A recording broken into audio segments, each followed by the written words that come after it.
ایک رات میں ایران کو تباہ و برباد کر دیں گے اور شاید وہ رات کل ہو سکتی ہے۔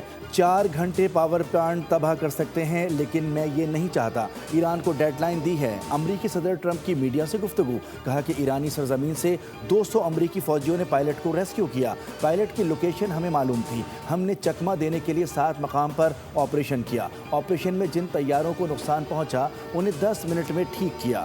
ہم نے ریت میں پھنسے 2 کارگو طیاروں کو تباہ کرنے کو ترجیح دی۔ کسی نے دوسرے پائلٹ کے بارے میں ایران کو معلومات لیک کی۔ امریکی پائلٹ کی ایران میں موجودگی خبر لیک کرنے والا میڈیا جیل میں جائے گا۔ یہ سلامتی کا معاملہ ہے۔ امریکہ کا F-15 گزشتہ دنوں ایران میں گرایا گیا تھا۔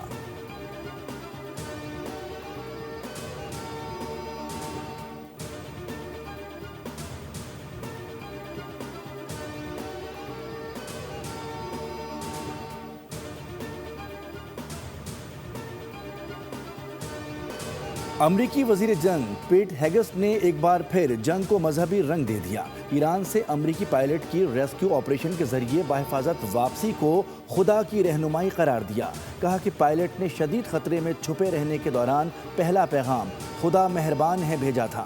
پریس کانفرنس میں ڈائریکٹر CIA نے بتایا کہ لاپتہ پائلٹ کو تلاش کرنا صحرا میں ریت کے ایک ذرے کو ڈھونڈنے کے مترادف تھا۔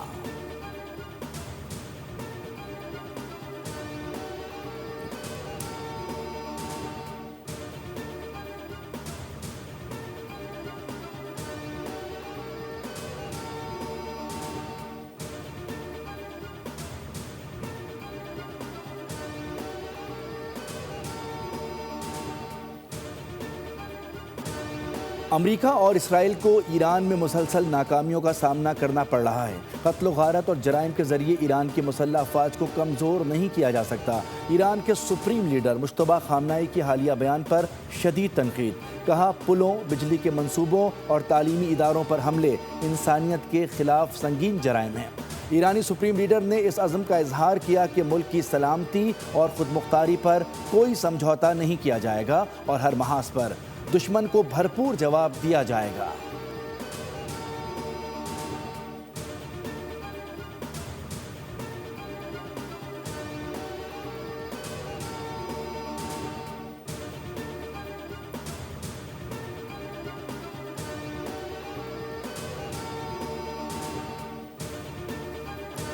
ایران جنگ کے خاتمے کے لیے پاکستان کا تیار کردہ اسلام آباد ایکارڈ ایران اور امریکی قیادت کو پہنچا دیا گیا۔ ممکنہ 45 روزہ جنگ بندی کی شرائط پر بات چیت جاری۔ سفارتی کوشش بڑھتی کشیدگی اور ممکنہ خطرات اور تصادم روکنے کا شاید آخری موقع ثابت ہو سکتی ہے۔ رائٹرز کے مطابق امریکہ اور ایران کو جنگ ختم کرنے کا منصوبہ مل گیا ہے۔ رپورٹ میں کہا گیا ہے کہ پاکستان کے army chief field marshal Asim Munir جنگ بندی کی تجویز کے حوالے سے گزشتہ رات امریکی صدر JD وینس اور ٹرمپ کے مشیر اسٹیو وٹکوف اور ایران کے وزیر خارجہ عباس عراقچی کے ساتھ مسلسل رابطے میں رہے۔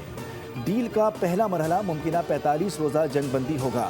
دوسرا مرحلہ جنگ کے خاتمے پر ایک معاہدہ ہوگا۔ مذاکرات کے لیے اضافی وقت درکار ہوا تو جنگ بندی میں توسیع کی جا سکتی ہے۔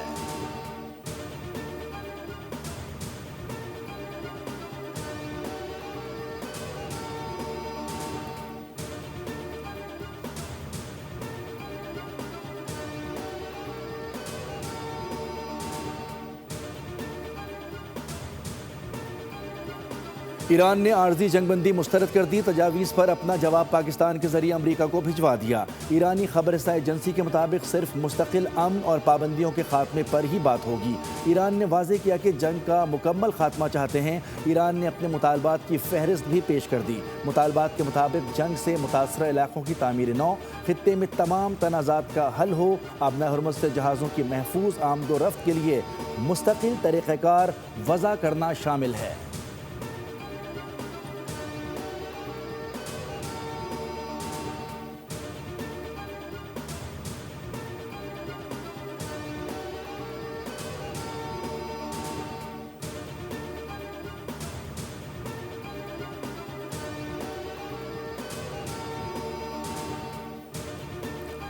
خطے کو امریکہ اور اسرائیل کے لیے جہنم بنا دیں گے۔ ٹرمپ کی دھمکی پر ایران کا سخت جواب۔ پاسداران انقلاب کے کمانڈر نے خبردار کیا کہ اگر ایران کے بنیادی ڈھانچے کو نشانہ بنایا گیا تو اس کا بھرپور اور عبرتناک جواب دیا جائے گا۔ ایرانی وزارت خارجہ کا کہنا ہے کہ اگر انفراسٹرکچر کو نشانہ بنایا گیا تو امریکہ کی تنصیبات کو نشانہ بنائیں گے۔ امریکہ پوری آبادی کو خطرے میں ڈالنا چاہتا ہے، حملے کا سخت جواب دیا جائے گا۔ ایران نے اپنے ہرمز کے بعد اپنائے باب المندب میں بھی جہازوں کی آمد و رفت بند کرنے کی دھمکی دے دی۔ ایرانی سینیٹر رہنما علی اکبر ولایتی نے کہا ہے کہ امریکہ نے تاریخ سے سبق تو سیکھا مگر جغرافیہ کو سمجھ نہ پایا۔ ایک اشارے سے عالمی تجارتی نظام کو جام کیا جا سکتا ہے۔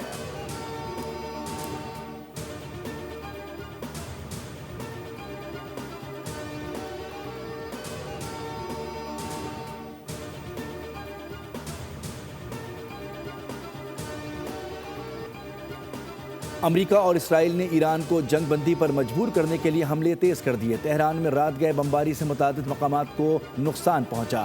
پاسداران انقلاب کے انٹیلیجنس چیف ماجد خادمی حملوں میں شہید ہو گئے۔ ایرانی میڈیا کے مطابق شہید ہونے والوں کی تعداد 34 ہو گئی۔ 6 بچوں سمیت 23 شہری شہید ہوئے۔ قم اور بندر لنگا میں بھی شہری امریکی اور صہیونی جارحیت کا نشانہ بنے۔ شریف یونیورسٹی پر بمباری سے عمارت کو شدید نقصان پہنچا۔ بیروت میں رہائشی عمارت پر حملے میں 8 افراد شہید اور 55 زخمی ہوئے۔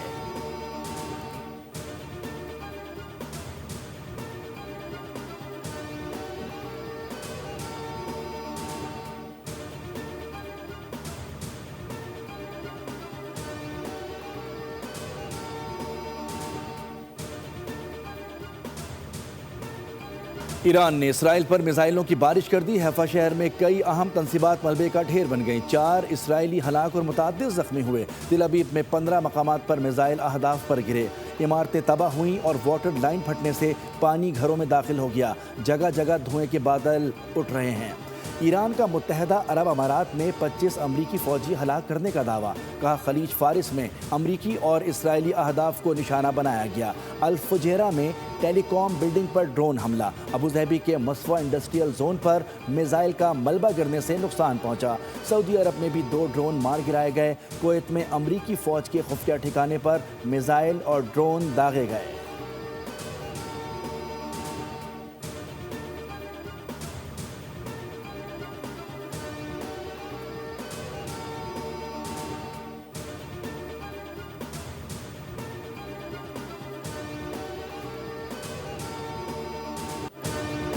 حکومت کا پنجاب، کے پی، بلوچستان، اسلام آباد، گلگت بلتستان اور آزاد کشمیر میں بازار رات 8 بجے بند کرنے کا فیصلہ۔ سندھ میں مشاورت جاری۔ وزیر اعظم شہباز شریف کی زیر صدارت اجلاس میں بڑے فیصلے۔ روزمرہ کے استعمال کی اشیاء کی دکانیں، ڈپارٹمنٹل اسٹورز اور مالز بھی رات 8 بجے بند ہوں گے۔ بیکریاں، ریسٹورنٹ، تندور اور کھانے پینے کی دیگر دکانیں رات 10 بجے بند کر دی جائیں گی۔ شادی ہالز، مارکیٹس رات 10 بجے بند ہوں گی۔ گھروں میں بھی شادی بیاہ کی تقریبات رات 10 بجے تک ہوں گی۔ میڈیکل اسٹورز اور فارمیسیز پابندیوں سے مستثنیٰ ہوں گی۔ فیصلوں کا اطلاق کل سے ہوگا۔ پیٹرولیم مصنوعات کی سبسڈی ڈیجیٹل والیٹس کے ذریعے منتقلی جاری۔ 1 لاکھ ٹرانزیکشنز ہو چکی ہیں۔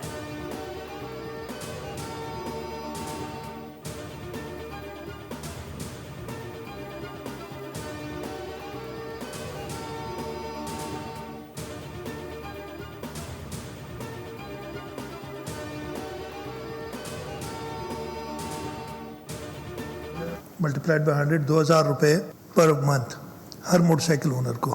سب سے پہلے تو موٹر سائیکل جس کی ہے اس نے یہ انشور کرنا ہے کہ وہ اس کے اپنے نام پہ ہے، اور اس کو چیک کرنے کا طریقہ بھی ایکسائز اینڈ ٹیکسیشن کی ویب سائٹ ہے excise.gos.pk۔